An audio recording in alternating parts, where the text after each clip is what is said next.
Hello students, and welcome back to week 14 of our class Introduction to Sociology. I'm your professor Justine Hecht, and it's great to be here with you all. As I don't have a PowerPoint for you this week, my apologies, I'm sick, so I'm just kind of doing the best I can with what I got. And it's just going to be a short and quick video.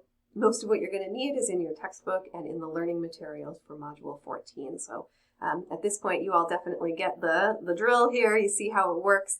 I honestly feel like I might even be able to step back and y'all could teach yourself for the rest of the semester. I won't do that, of course. But you all are doing really well is the point that I'm making here, right? So there's two things that I kind of just want to, one concept I'm going to explain, and then just kind of prep you for what's coming up this week. And so this week we're going to be really looking at the relationship between the urban environment and the natural environment. And we're going to be doing that by looking at the development of Cop City in Atlanta, Georgia. Now, Cop City is a police training ground that's being proposed for development in the middle of Atlanta, Georgia. And where it would be placed, it would require them to clear cut a forest in that area. It's one of the few major green spaces left in the city of Atlanta. It's also an old growth forest, meaning that the trees there have not been touched or cut down or anything like this since they were created, right? And so, or since they, were planted and grew and all those different things, right?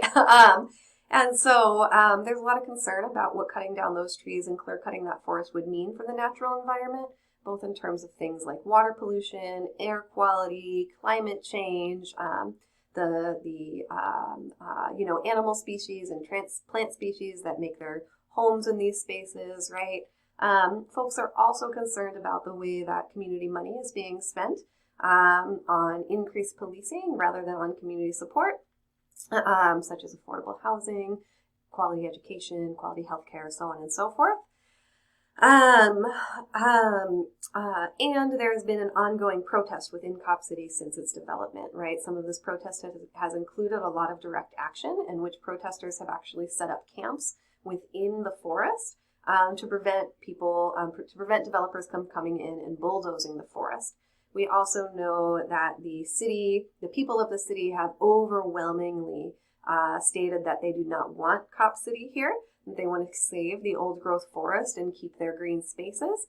About 70, I can't remember if it was 70 or 80%, but you'll see it on the video this week, of the population voted against Cop City. And then the City Council of Atlanta went ahead and approved it nonetheless, right? And so we want to be thinking about how do these political and economic interests impact decisions that are made about the lived environment that people find themselves in. If we think about it, right, everything is the natural environment because we are a part of nature. We wouldn't do very well without nature. We wouldn't exist, right? So we are just as much a part of that as anything else. And so one of the things that we can think about here, this is the question that's going to come up in your discussion board this week, is this idea of the tragedy of the commons. So I'm going to give you a little bit of history here.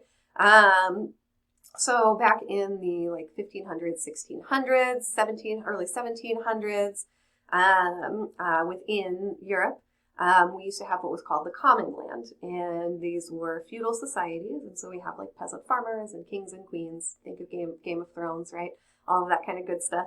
And one of the ways that peasants and farmers maintained their livelihood was by accessing the common grounds. And so the common grounds were just grazing fields, big grass fields where everybody could go and bring their sheep and their cows and whatever else they had, right, to graze that land.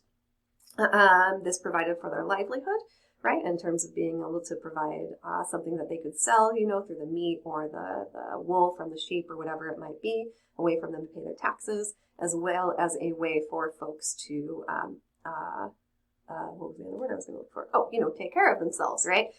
Use the wool for their own needs, right? Use the meat for their own needs, so on and so forth, right?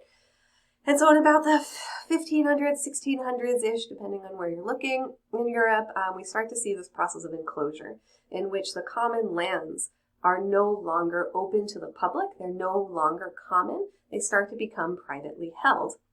And as this occurs, people lose their livelihoods because they no longer have access to the lands that were used to feed their livestock.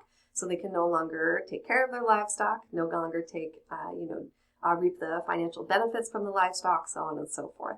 This leads to a lot of displacement for peasants, and many of those peasants actually became what we would call vagrants, which is a legal definition that criminalizes folks who are homeless. And then those vagrants were actually often became the people who would be indentured servants that came to the United States and then worked the land in the United States, right? Or what would become the United States eventually, rather, right? And so when we think about this tragedy of the commons, right, this loss of public space, right, that everybody could use to help get their needs met, right? The tragedy here is that as we lose that common space, we also lose a sense of the public. And we also lose a sense of our relationship to the natural environment and the world around us as well, right? And so you'll see this discussed in your book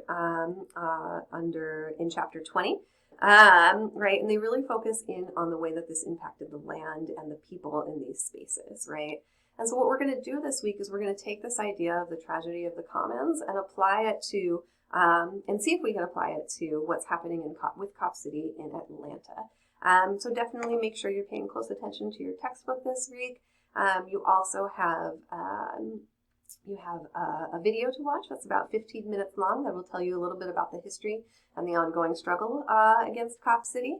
And you also have two short articles to read as well. One talks about the response of the city to organizers and to protest movements within Cop City and a little bit of the history around that kind of response. And the other ones really focus on what is Cop City, what's happening there, right? And what the community envisions for that space as well. So that's all I got for you this week. Thank you for bearing with me. I'm doing my best here. I think I went and saw Doja Cat last week, and I think that probably is where I got sick. So I appreciate your patience, and if you have any questions at all, don't hesitate to reach out. I look forward to seeing what you all have to say this week. Okay, folks, I'll check in with you again next week. Take good care. Bye-bye.